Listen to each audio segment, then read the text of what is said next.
Le secret de la vie chrétienne, dit Paul en Éphésiens 3, 14 à 20, c'est d'être puissamment fortifié, d'avoir le Christ qui habite pleinement en vous et de connaître la largeur, la longueur, la hauteur et la profondeur de l'amour de Christ qui vous permettront de connaître cet amour qui surpasse toute intelligence, mais qui vous donnera vraiment de passer à un autre niveau. C'est seulement quand vous comprenez l'amour de Christ que vous passez à un autre niveau et qu'alors Dieu vous donne toute sa vie et qu'à ce moment-là, vous pouvez alors réellement et vraiment être rempli de sa plénitude. Alors, comme je vous disais dans la dernière vidéo, est-ce que l'amour de Dieu demande une réponse? Alors, j'ai vu, vous savez, Priscille et moi, mon épouse, nous aimons les films romantiques. Et combien de films nous avons vus où finalement ils sont au bord de la mer ou sur un ponton près d'un lac avec un coucher de soleil magnifique sur ce lac magnifique. Et monsieur déclare sa flamme à mademoiselle et elle lui dit, il se met à genoux, il lui sort la bague et il dit, voilà, j'ai acheté cette bague pour toi, je voulais que tu saches que je ne connais pas une femme plus belle que toi, plus gentille, plus aimable, plus géniale. Je suis en admiration totale. Voudrais-tu être ma femme? On en rigole. En fait, c'est exactement ce que Dieu nous dit dans sa parole, de manière un petit peu différente. Mais la nouvelle alliance qu'il passe avec tous ceux qui croient en lui est en fait un contrat d'amour. Un contrat d'amour. C'est le fameux « Je suis un Dieu compatissant, bienveillant, patient, d'une immense et fidèle bonté ». Cette immense et fidèle bonté, c'est un amour loyal que Dieu passe avec ceux qui croient en lui.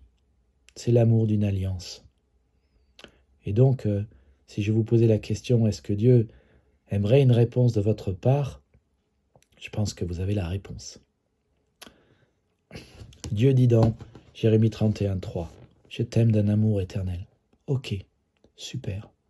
Alors, pensez-vous que vous devriez répondre à Dieu? Paul dit aussi, Dieu prouve son amour envers nous, manifeste son amour envers nous. Parce que lorsque nous étions encore des pécheurs, Christ est mort pour nous. Le Christ est mort pour vous, pour que vous ne mouriez pas. Le Christ a payé vos péchés pour vous, pour que vous n'ayez pas besoin de les payer. Le Christ a fait les choses sur la base de ses mérites pour que les choses ne soient pas sur la base de vos mérites, pour que vous puissiez aller au ciel. Question, est-ce que vous pensez que ça demande une réponse de votre part? L'évangile de Jean dit, Dieu a tant aimé le monde qu'il a donné son Fils unique afin que quiconque croit en lui ne périsse pas, mais ait la vie éternelle.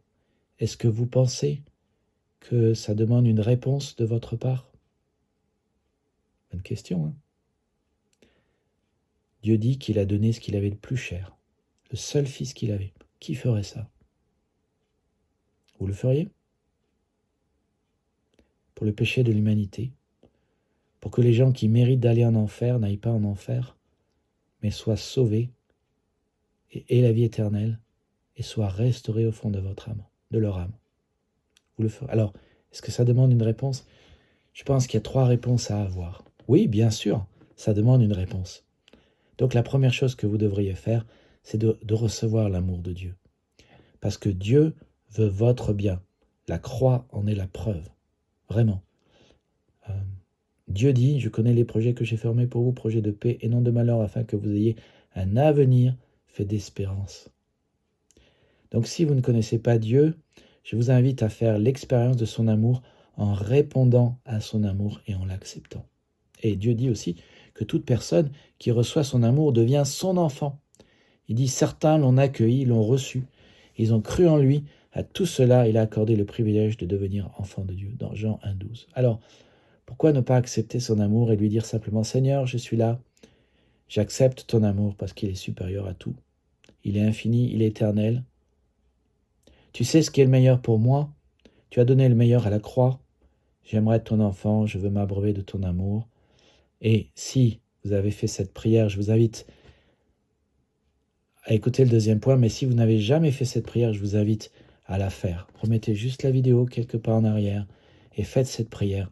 Puis envoyez-moi un email et dites « Oui Nicolas, j'ai fait cette prière sur unenouvelleéglise@gmail.com. Seigneur, je suis là, j'accepte ton amour, merci de ce qu'il est supérieur. Merci de ce que tu veux le meilleur pour moi, que tu as donné le meilleur que tu avais à la croix pour que je sois sauvé. Je veux être ton enfant et je veux m'abreuver de ton amour. » Acceptez la croix comme la marque de son amour. Acceptez son amour en lui disant cette prière. Acceptez que le problème de votre cœur, c'est un manque d'amour. Acceptez son amour. Acceptez son amour dans la prière, mais répondez.